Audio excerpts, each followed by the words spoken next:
We think of our home as our safe haven, right? It's our sanctuary. But what if the very air inside that space was hiding triggers for one of the most common respiratory conditions out there? Today, we are diving deep into the hidden link between our homes and our lungs. So get this, according to research from the European Academy of Allergy and Clinical Immunology, many of us spend about 90% of our time indoors. 90%! That's a huge number, and it means the air quality inside our house can actually have a bigger impact on our health than the air outside. So that raises a pretty big question, doesn't it? In our push to make our homes more energy efficient, we've sealed them up really tight, which is great for the heating bill, but in trapping all that cozy air in, did we accidentally trap a bunch of pollutants inside with us? Let's find out what we're really breathing. Okay, so first up, let's put on our detective hats and identify some of these invisible threats. We're going to break down the most common chemical and biological culprits that might just be lurking in your home right now, based on major public health guidelines. First on our list are these things called volatile organic compounds, or VOCs for short. And you know that smell, that new car or new furniture smell that we all kind of like? Well, that's literally a cloud of VOCs being released into the air.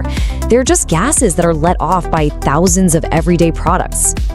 And here are some of the biggest sources. We're talking about stuff we all have.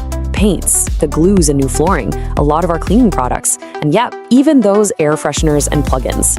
What's kind of wild is that research consistently finds that the concentration of many of these VOCs can be up to 10 times higher indoors than outdoors. All right, next, let's talk about cleaning agents. The very products we use to keep our homes germ-free can actually release some pretty powerful irritants into the air. Things like bleach, ammonia, and all those artificial fragrances. In fact, some studies have shown that using certain cleaning sprays just once a week is linked to an increase in asthma symptoms. And then we have the biological threat, dampness, and mold. A tiny leak behind a wall, some condensation on the windows, that's all it takes to create the perfect humid spot for mold to set up shop. And the fungal spores it releases, well, they're not just dust. They're biologically active little particles that are known triggers for allergies and can play a real role in asthma. This illustration here does a great job of pulling it all together.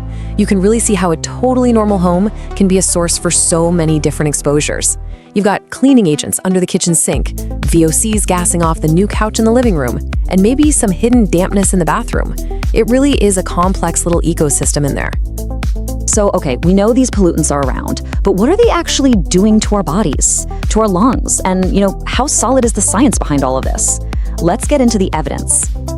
This chart really breaks down what's happening on a biological level. So essentially, these indoor pollutants can damage what's called the epithelial barrier. Just think of that as your lungs' protective inner lining.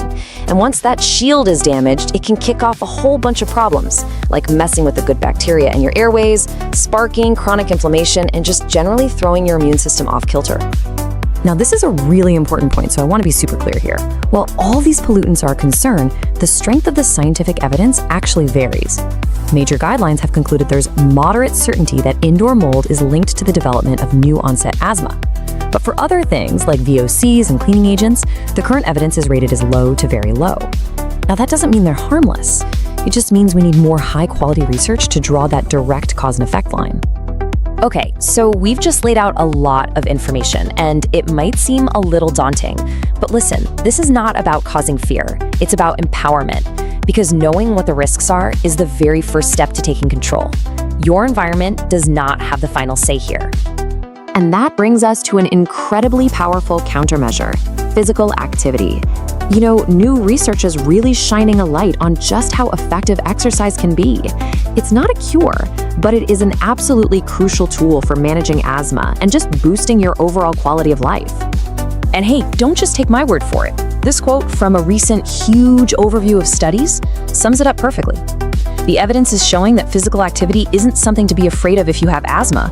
When it's done right, it's a key part of managing it effectively, and it improves a whole range of things. So check this out. Just look at the data here.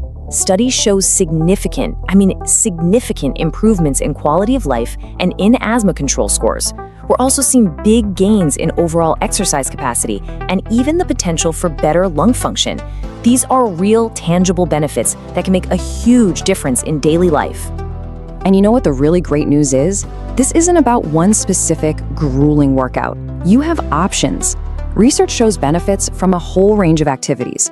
We're talking aerobic exercise like a brisk walk or a swim, all the way to things like yoga and specific breathing exercises. The key is just to find a type of movement that you actually enjoy and can stick with. So let's bring all this home. Let's wrap it up into a clear, actionable game plan. The secret here is a two-pronged approach. You manage your environment on one hand, and you proactively manage your health on the other. Here it is, your 3-step action plan. First, identify and reduce sources. Open your windows, let that fresh air in. Maybe switch to simpler, fragrance-free products. And if you see any signs of dampness, jump on it right away. Second, embrace movement. This is key. Talk to your doctor and come up with an exercise plan that's safe and tailored just for you. And third, stay informed. Just be aware of the air around you, both inside and out. At the end of the day, it really comes down to this simple idea. It's a balance. It's about being mindful of the space you live in, while also being proactive in making your own body as strong and resilient as it can be. So I'll leave you with this question. It doesn't have to be some massive life overhaul, not at all. Maybe it's just opening a window for 10 minutes, or choosing a different cleaning product next time you're at the store, or just going for a 5-minute walk. What's one small step you can take? Professional medical advice. Always consult with your healthcare provider before making any significant changes to your lifestyle or treatment plan. Thanks for watching. Thank you for being here with me today. Remember, small choices create big changes. Keep nourishing your health with love and consistency. See you in the next Vital Elixir video.